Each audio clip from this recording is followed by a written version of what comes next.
بسم اللہ الرحمن الرحیم۔ السلام علیکم اسٹوڈنٹس۔ آج بیٹا 9 جولائی 2020 جمعرات کا دن ہے اور آج ہم اپنے جماعت کے کام میں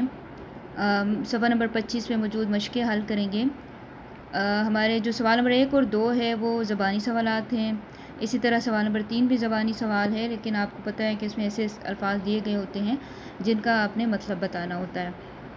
تو ان الفاظ سے آپ یقیناً واقف ہیں، آپ اکثر ان کے ذکر بھی کرتے رہتے ہیں، لیکن چلیں میں آپ کو تھوڑا سا اس میں اس کی دہرائی کر دیتی ہوں تاکہ آپ لوگوں کا علم جو ہے وہ تازہ ہو جائے اور آپ نے ان باتوں کو ذہن میں رکھنا ہے۔ تو ہمارا جو پہلا لفظ ہے وہ ہے القیامہ۔ اردو لفظ یہ قیامت بنتا ہے، اگر ہم الف لام ال ہٹا دیں اور گول تا کو ہم نے لیٹی ہوئی تا پڑھنا ہے تو یہ اردو لفظ بنے گا قیامت۔ اب قیامت جو ہے اس سے تو آپ بہت اچھی طرح واقف ہیں کہ یہ کون سا دن ہے۔ یہ وہ دن ہوگا بیٹا کہ جب اللہ تعالیٰ تمام مردہ جانداروں کو دوبارہ زندہ کرے گا، صرف انسان ہی یا جن نہیں بلکہ تمام جاندار، اس کائنات میں موجود ہر جاندار اس دن دوبارہ زندہ کیا جائے گا، اور پھر کیا ہوگا کہ اللہ تعالیٰ ان کے تمام نیک اور برے کاموں کا حساب لے گا، اور جس نے جو اچھے کام کیے ہوں گے، نیک کام کیے ہوں گے، اسے جنت میں بھیج دیا جائے گا، اور جو برے کام جس نے زیادہ کیے ہوں گے تو اس کو سزا کے طور پر دوزخ میں بھیج دیا جائے گا۔ اچھا، اور ایک بات اور بیٹا کہ عام طور پہ ہم قیامت سے مراد یہ لیتے ہیں نا کہ مطلب یہ ایک ایسا دن ہوگا جس میں بہت بڑا زلزلہ آئے گا اور تمام کائنات جو ہے وہ تباہ و برباد ہو جائے گی، زمین آسمان ایک ہو جائیں گے۔ تو بیٹا وہ دن جو ہے نا، اس دن کو قرآن پاک میں قیامت نہیں کہا گیا، جس دن کا یہ کائنات ختم ہوگی اس دن کو قرآن پاک میں اللہ تعالیٰ نے سات کہا ہے، یعنی گھڑی کہا ہے۔ تو یہ ایسی سخت گھڑی ہوگی، ایسا سخت ٹائم ہوگا کہ اس کو اللہ تعالیٰ نے یہ قرآن پاک میں بار بار کہا ہے کہ اس کا انسان تصور نہیں کر سکتے کہ وہ کتنی کڑوی گھڑی ہوگی، کہ اس کو نگلنا جو ہے اس کو برداشت کرنا بہت مشکل ہوگا انسانوں کے لیے۔ اور اس میں کیا ہوگا، اللہ تعالیٰ کی جب تمام اس دنیا میں تمام ان علامات کو پورا کر دے گا جو اللہ تعالیٰ نے بتائی ہوئی ہیں قیامت کے آنے کی، تو جب یہ پوری ہو جائیں گی تو تب حضرت اسرافیل علیہ السلام جو ہیں وہ سور پھونکیں گے، اور یہ ایک قسم کا آلہ ہوگا جسے ایک آواز نکلے گی، اور یہ آواز اتنی سخت ہوگی کہ اس کائنات میں موجود تمام جاندار جو اس کو سنے گا وہ فوراً مر جائے گا، اور اس کے بعد اللہ تعالیٰ کے حکم سے یہ تمام کائنات جو ہے وہ آپس میں مل جائے گی، تمام زمین آسمان آپس میں مل جائیں گے اور سب کچھ فنا ہو جائے گا اور تمام جانداروں پر موت آ جائے گی۔ اب پھر اس کے بعد یہ موت کتنا عرصے جاری رہے گی یہ تو اللہ تعالیٰ کو پتہ ہے۔ اس کے بعد اس دوران یعنی سب کچھ ختم ہو جائے گا، صرف اور صرف اللہ تعالیٰ کی ذات باقی رہے گی۔ اس کے بعد دوبارہ اللہ تعالیٰ کے حکم پر حضرت اسرافیل علیہ السلام سور پھونکیں گے اور تمام مردے جو ہیں وہ اپنی اپنی قبروں سے جاگ کر اٹھ کھڑے ہوں گے اور بھاگ کر میدان حشر میں داخل ہو جائیں گے اور وہاں جمع ہو جائیں گے، اور اس کے بعد اللہ تعالیٰ اپنی عدالت لگائیں گے۔ تو بیٹا وہ دن جب عدالت لگے گی اور تمام انسانوں کا اور تمام جنوں کا اور تمام جانداروں کا حساب کتاب ہوگا، وہ دن یوم قیامت ہے۔ یعنی اس دن کو یوم قیامت یا یوم آخرت یا یوم حساب کہا جاتا ہے۔ کافی سارے نام ہیں جو اللہ تعالیٰ نے قرآن پاک میں اس دن کے لیے ہیں، تو اس دن کو ہم یوم قیامت کہتے ہیں۔ اس کے بعد آتا ہے تقویٰ۔ تقویٰ لفظ آپ لوگوں نے پڑھا ہوا بھی ہے، کئی بار سنا ہوا بھی ہے۔ تقویٰ کا جو لغوی معنی ہے وہ ہوتا ہے بچنا یا حفاظت کرنا۔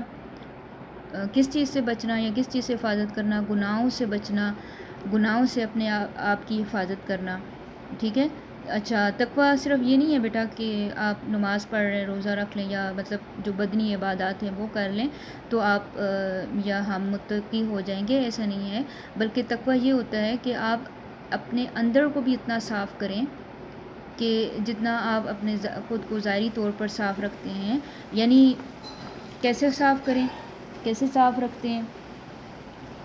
کہ گناہوں سے بچیں، برے خیالات سے بچیں، برے کاموں سے بچیں، تو آپ کیا ہوں گے؟ نیکی اور ہدایت کے راستے پر ہوں گے۔ لیکن اگر آپ صرف ظاہری عبادتیں کر رہے ہیں، نماز روزہ زکوٰۃ حج کر رہے ہیں، لیکن برے کام ساتھ ساتھ کر رہے ہیں، جھوٹ بھی بول رہے ہیں اور دوسروں کا حق بھی مار رہے ہیں، تو پھر آپ تقویٰ پر نہیں ہیں۔ اس کے بعد ہمارا اگلا لفظ ہے الجن، الف لام ال ہٹائیں اردو لفظ جن بنتا ہے، اور جن تو آپ کو پتہ ہے کیا ہے؟ جن جو ہیں وہ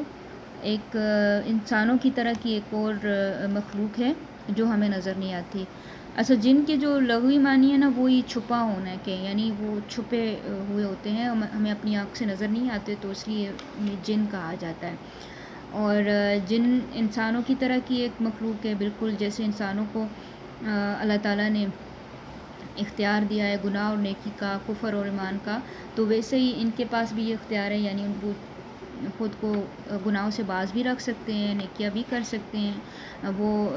ایمان قبول کر کے مسلمان بھی ہو سکتے ہیں، اور اللہ تعالیٰ کی نافرمانی کر کے کفر بھی اختیار کر سکتے ہیں، یعنی وہ بالکل اسی طرح کی ایک بااختیار مخلوق ہے جو کہ انسان ہیں، جیسا کہ انسان ہیں۔ اور جنوں کو اللہ تعالیٰ نے آگ سے بنایا ہے۔ ہاں بیٹا، جیسے ہمیں حضرت آدم علیہ السلام ہمارے انسانوں کے باپ ہیں، ان کو کن سے بنایا تھا؟ مٹی سے بنایا تھا۔ حضرت آدم علیہ السلام مٹی سے بنائیں گے، اور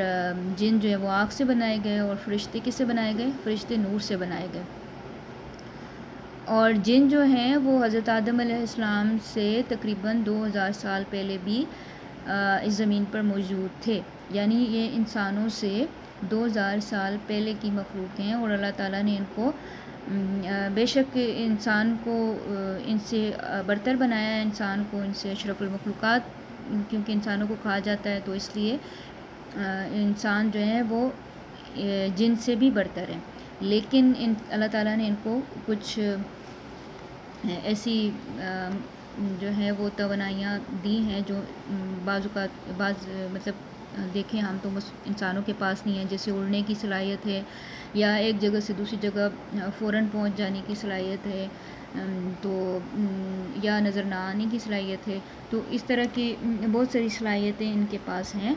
جو کہ انسانوں کے پاس نہیں ہیں۔ اس کے بعد رمضان ہے۔ رمضان بیٹا آپ کو پتہ ہے کیا ہے؟ رمضان اسلامی کیلنڈر میں 9واں مہینہ ہے، یعنی 9th منتھ ہے، اور اس مہینے میں ہم اسلام کا تیسرا اور اہم رکن یعنی روزہ رکھتے ہیں۔ اور روزے کی تو آپ کو فضیلت پتہ ہے کہ اللہ تعالیٰ نے کتنی زیادہ رکھی ہے، اور یہ کہ اللہ تعالیٰ نے یہ وعدہ کیا ہے کہ روزہ دار کو اگر وہ پوری شرائط کے ساتھ روزہ رکھتا ہے، رمضان کا روزہ رکھتا ہے، تو اس کا اجر یا بدلہ جو ہے وہ اللہ تعالیٰ خود دیں گے، یعنی وہ اللہ تعالیٰ نے اس کا اجر اور بدلہ انسانوں سے مسلمانوں سے چھپایا ہے، اور وہ کسی کو نہیں پتہ۔ اس کے بعد یہ بھی پتہ ہے آپ کو کہ رمضان کے ختم ہونے کے بعد عید الفطر منائی جاتی ہے، جو ابھی گزری ہے۔ اس کے بعد ہمارا اگلا لفظ ہے قریش۔ قریش جو ہے وہ میں نے پہلے بھی آپ کو بتایا تھا کہ یہ عرب کے ایک مشہور قبیلے کا نام ہے، اور اس قبیلے سے نبی کریم صلی اللہ علیہ وسلم کے خاندان بنو ہاشم کا بھی تعلق تھا، اور اس کا قریش جو لفظ ہے اس کا مطلب اصل میں کیا ہے؟ جمع کرنے والا۔ تو جس نے یہ اس قبیلے کی بنیاد رکھی تھی، ان کا لقب تھا قریش، تو ان کے اس لقب پر، یعنی لقب وہ ہوتا ہے نا جو نام دوسرا لوگ دیتے ہیں، تو اس لیے ان کے نام پر اس قبیلے کا نام پڑا تھا قریش۔ اور اسلام سے پہلے بھی یہ بہت ہی معزز قبیلہ تھا، بہت زیادہ اس کی عزت تھی عرب کے قبائل میں، اور جتنے بھی اہم کام تھے اس وقت حکومت کے، مکہ معظمہ میں یا کعبہ کی حفاظت کے، یا اور اسی طرح کے بہت سارے کام، یا جنگ اور جدل میں فیصلہ سازی کے، یا قافلوں کے آنے جانے میں سرداری کے، ان سب میں یہ قریش جو ہے وہ ایک طرح سے سردار قبیلہ تھا۔ تو اسی قبیلے سے نبی کریم صلی اللہ علیہ وسلم کا تعلق تھا، اور جس کی وجہ سے اللہ تعالیٰ نے اس کو، یعنی اس قبیلے کو اور زیادہ معزز کیا، اور